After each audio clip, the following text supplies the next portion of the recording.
Depois do sucesso estrondoso de Thundercats, a produtora Rankin Bass resolveu mexer os palitos e colocar outro desenho nos mesmos moldes dos felinos no mercado. Surgia então Silverhawks.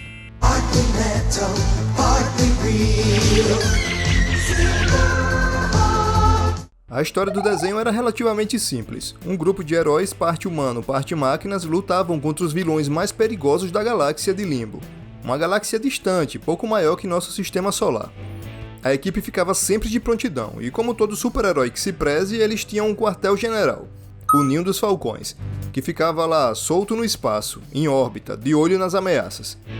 Sob o comando da equipe estava o comandante Stargazer, um velho policial espacial com capacidades biônicas graças a implantes mecatrônicos instalados em seu corpo. Foi ele quem capturou o principal vilão do desenho, o Monstro Estelar, vários anos antes, mantendo-o preso no planeta Penal 10. No total foram 65 episódios, em uma temporada única. Tudo isso no ano de 1986. O desenho fez um enorme sucesso no Brasil, quando foi exibido no SBT em 88. Hoje resolvemos listar alguns fatos dessa animação que marcou a infância de tanta gente. Vem comigo! Como já falei lá no começo, a Rankin Bass resolveu aproveitar o boom causado por sua então recente produção, Thundercats, e investir em mais séries de super-heróis. Então surgiu a ideia de criar uma espécie de Thundercats do futuro, mas substituindo os felinos por guerreiros ciborgues, com asas de metal, conhecido como Silverhawks. Os poderes dos Silverhawks faziam jus ao nome do desenho, já que eles podiam lutar com grande força e voar com suas asas de metal extremamente ágeis. Sendo parte humanos, parte robôs, esses guerreiros levavam seus corpos ao limite, modificando-os para suportar as longas jornadas até a galáxia de Limbo, para onde foram enviados para defender o universo do Monstro Estelar, que agora está solta com seu bando intergaláctico.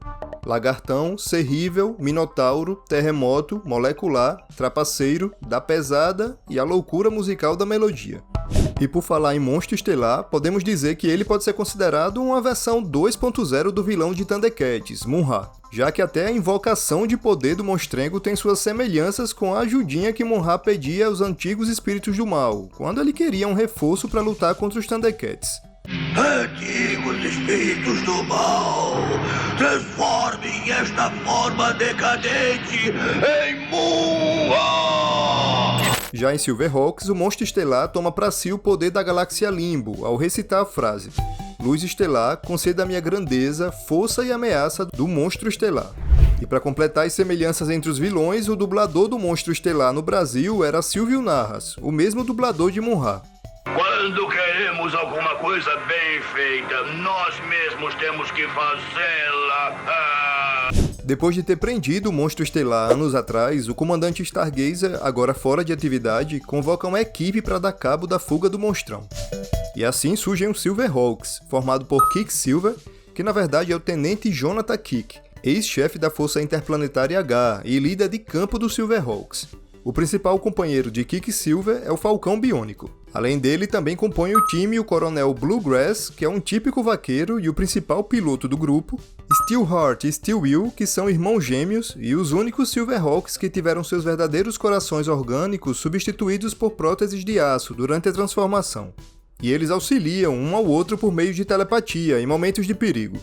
Ah, e não podemos esquecer Copper Kid, o único não-humano do quinteto.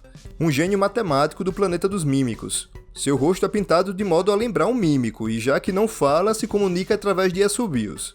Sua armadura se destaca das outras pela cor, uma tonalidade de cobre.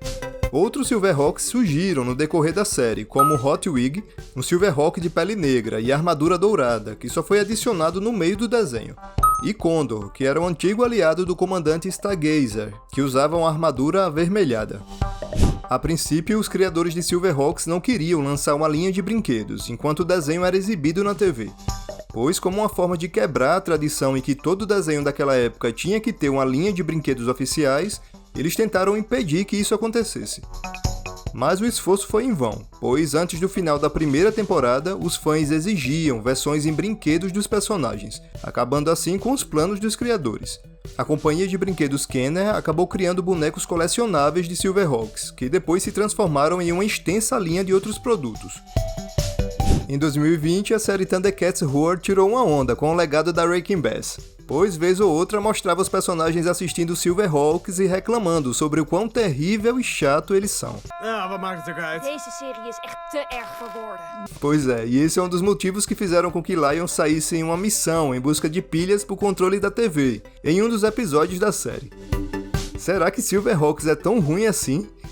Como é que é? Eu mesmo não acho. E você, me fala aí, você é do time Thundercats ou prefere os heróis ciborgues do Ninho dos Falcões? Se curtiu esse conteúdo, deixa seu like, e para mais fatos e curiosidades sobre seus programas favoritos, se inscreve aqui no canal, que toda semana tem vídeo novo. Até a próxima, um abraço!